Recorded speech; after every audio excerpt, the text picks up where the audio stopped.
A good question is, if we're such an advanced race, how come we still have things like hurricanes, tornadoes, and earthquakes that devastate thousands and millions of people? Well, the U.S., with its many fine, well-equipped government scientific offices like NASA, we stride towards safety.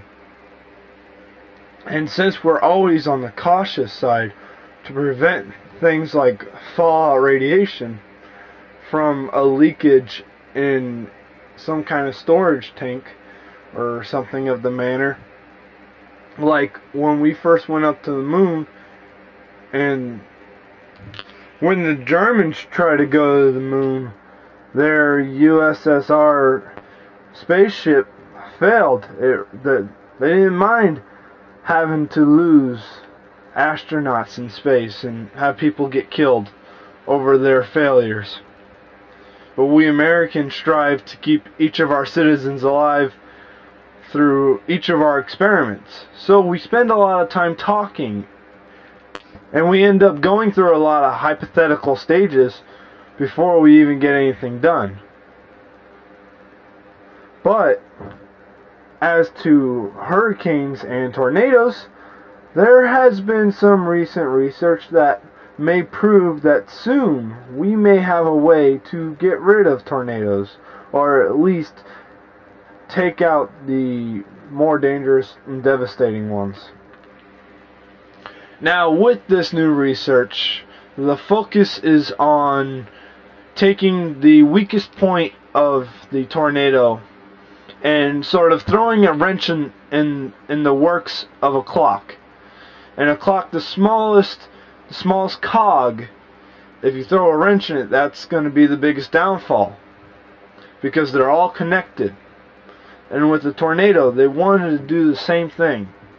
Something that would be simple, cheap, wouldn't be dangerous to people, because in the past, people have tried to do things like blow up tornadoes, and yeah, it damaged the tornado, but it didn't stop it. And they realized that it would have taken something as large as an atomic bomb to stop that much destructive power that in some cases has enough power output to be the equivalent of the global power output. I mean, it's a mighty difficult circumstance. So recent researchers indicated that in order to form a tornado, it needs both cold, rainy downdrafts and warm updrafts. Simple enough, right? To stop a tornado from forming, it's simple. Just heat the cold downdraft. There's not really that much to it in theory, but the applied science, the tools we have to work with, is where it becomes difficult. So how would we apply heat to the cold downdraft until it was no longer a cold downdraft at all? Well, their most innovative recent idea is to blast it with beams of microwaves. Basically, sending waves of heat from satellites out in space.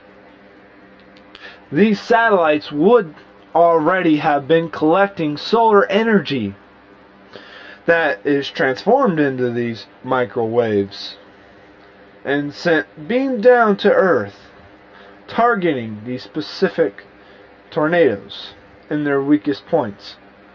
There are several different types of tornadoes, so where they hit the tornado might differ. And they quite often come in various sizes and appear in different locations. That can be a tightly wrapped thin funnel or a large round vortex. And as it is, only 2% of tornadoes that even strike are deadly. And 70% of those tornadoes end up killing people. So it's really more of a strong 70% of tornadoes that are weak to begin with. So to use these satellite microwaves would be fairly simple when focused on the cold draft, heating them last night's leftovers right in the microwave, just like that, real simple. And the European Space Agency has actually funded such studies on building these type of satellites. Although the hardest part is the fact that these satellites would have to be in fairly high altitudes in order to use these solar power stations and not really act as weather modifiers, because you can't have it too close to our atmosphere, you see. Otherwise it's going to magnify what global warming problems we already have. Another thing that they would target would be hurricanes getting most of their energy from evaporating seawater. And they plan to do this. They plan to prevent this evaporation by spraying a thin coating layer of oil over the water right after a good rainstorm.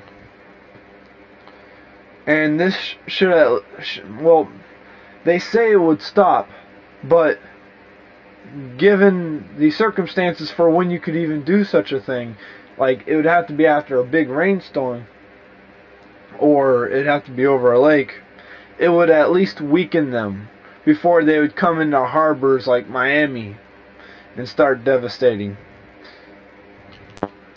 And this could help divert the path of the hurricane and all.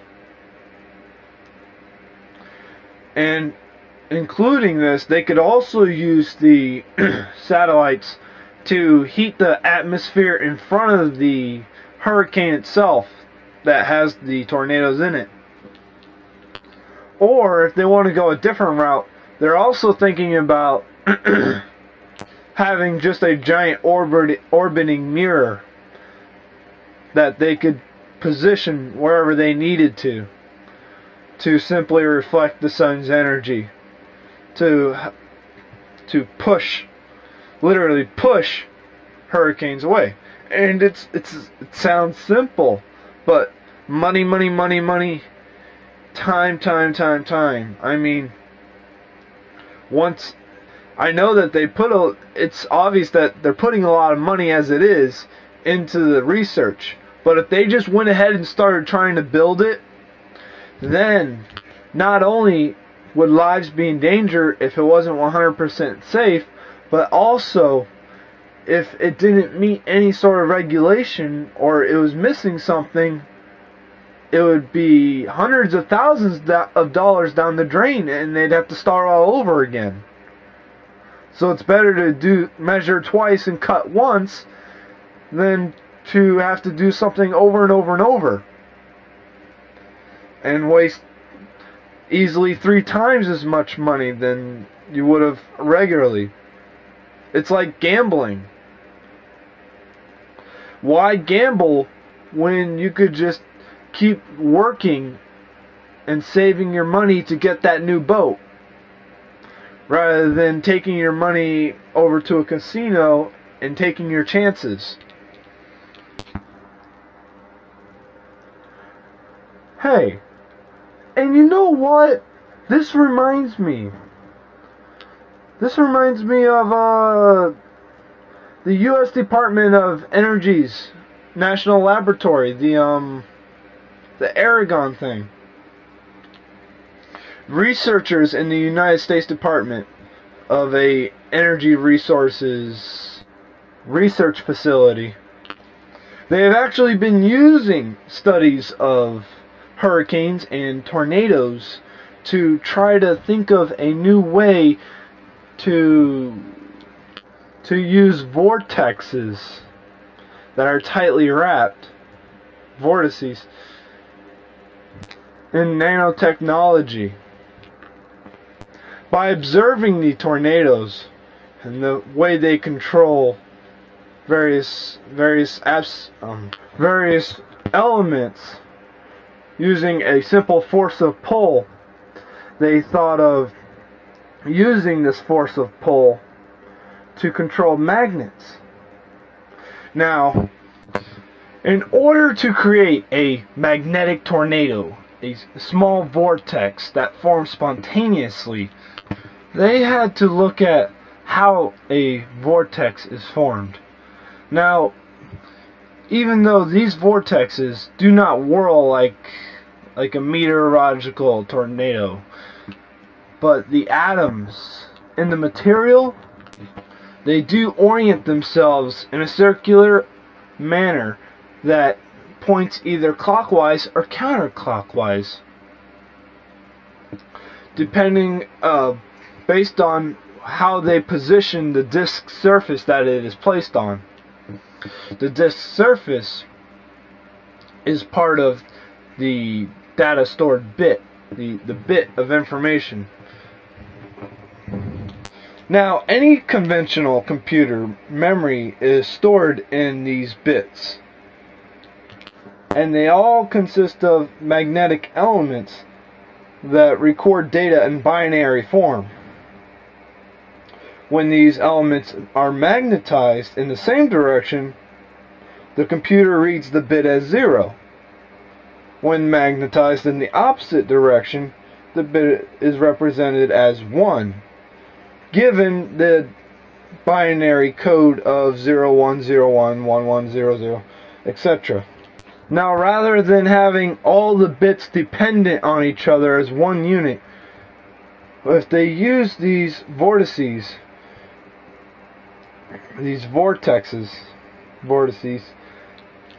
having each one on its own little disk, then they contain two independently controlled variables, two accessible magnetic parameters, meaning that they'll interact in a much more quadrant sort of way, like they'll have a better processing speed, more control. The basis of this type of bit would be a quaternary bit instead of a binary bit, because now the data would be written 0, 1, 2, 3, because the vortexes are separate, giving you twice the amount of control of data. And this kind of technology could change the way we look at how data is stored electronically as we know it. And it was discovered simply by watching the creation of tornadoes, how they're created in storms. But for these vortexes, how to control the polarity? Well, scientists have not really found an effective way to prevent the chirality from switching randomly between its alternating states. Chirality meaning that the molecule is a type of molecule that lacks an internal plane of symmetry and has a non-superposable mirror image, meaning simply that it's polarized. And since we really can't control the polarities without the use of magnets, its properties of rotating on its own using controlled mechanisms would be fairly difficult, and they're still not quite sure how. You see, they want to build to reverse that one independent vortex without wasting any sort of energy, in a reproducible way, sort of. The best way to really stabilize them, though, is to just shape the disc. Shape them into discs, so that way they're level and able to reverse and remain stable. But the only problem with that is the bleed-off effect. You end up in some situations, the neighboring bits will be accidentally switching data bit information. So now you'll be getting the one that's supposed to be on 0 and the one that's supposed to be on 3, because now you're going to be able to do 1, 2, and 1, 0, 1, 2, and 3. The one that's on 1 and the one that's on 3 is now going to be 2 on 0. You know, it's going to be backwards. And in the same situation, when trying to destroy a tornado, with any sort of method that they come up with, they're going to run into, just like how the scientists at Seagate Technology run into a problem with, or a sort of brick wall that they can't get across. You're going to run into that too as well. So there are a lot of reasons why ignorant people like Ricky, who need people like me.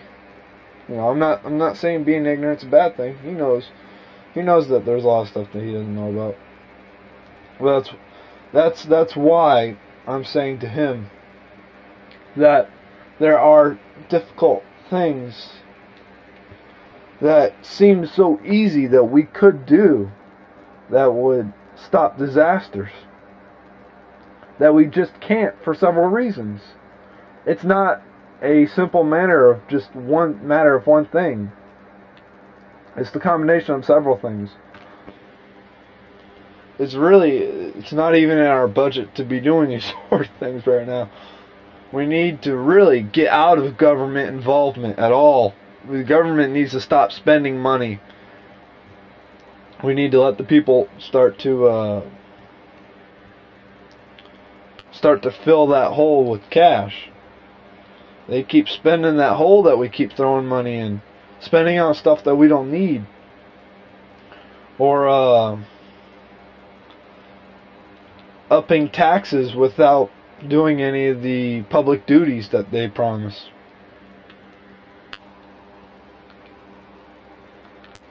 And that's why Obama's not going to be able to help out the economy at all.